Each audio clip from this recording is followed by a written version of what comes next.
તે પહેલા એક મહત્વના સમાચાર પર નજર કરીએ। ગાંધીનગર ગિફ્ટ સિટીમાં કરોડોની છેતરપિંડીનો મામલો। મહાઠગ ઉત્પલની પત્ની ભૂમિ પટેલને કોર્ટમાં રજૂ કરાઈ છે।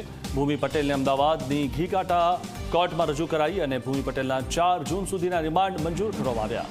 ધ્રુવ ચૌધરીના પણ 2 જૂન સુધીના રિમાન્ડ મંજૂર કરવામાં આવ્યા છે।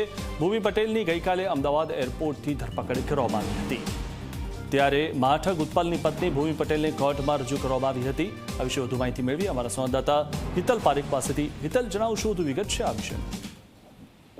નિતિન, ચોક્કસ એવું કહી શકાય કે બહુ ચર્ચિત ગિફ્ટ સિટીમાં જગ્યા ભાડે રાખીને ડેટા સેન્ટરના નામે કરોડો રૂપિયાની છેતરપિંડી કરનાર ઉત્પલ પટેલની પત્ની ભૂમિ પટેલની ગઈકાલે અમદાવાદ એરપોર્ટ ઉપરથી ધરપકડ કરવામાં આવી હતી અને તેની સાથે ધ્રુવ ચૌધરીની પણ ધરપકડ કરવામાં આવી છે। ખબર છે કે આ ધરપકડ બાદ તેઓ બંનેને આજે અમદાવાદ ઘીઘાટા કોર્ટમાં રજૂ કરવામાં આવ્યા હતા, જેમાં ભૂમિ પટેલને 4 જૂન સુધીના 5 દિવસના રિમાન્ડ આપવામાં આવે છે, ત્યારે ધ્રુવ ચૌધરીને 2 જૂન સુધીના એટલે કે 3 દિવસ સુધીના રિમાન્ડ આપવામાં આવ્યા છે। ખબર છે કે આ તમામ રિમાન્ડ દરમિયાન કોર્ટમાં જે વિગતો રજૂ કરવામાં આવી છે એ પ્રકારે પોલીસને હજુ ક્યાંથી ક્યાં રૂપિયો ગયો, કેવી રીતે ગયા, કેટલા લોકો સાથે આ પ્રકારની ઘટના કરવામાં આવી છે ને એના માટેના જે ડોક્યુમેન્ટ છે, કાગળિયા છે ને ઉત્પલ પટેલ ક્યાં છે, આ તમામ વિગતો મેળવવાની આ રિમાન્ડ દરમિયાન પોલીસ કાર્યવાહી કરશે।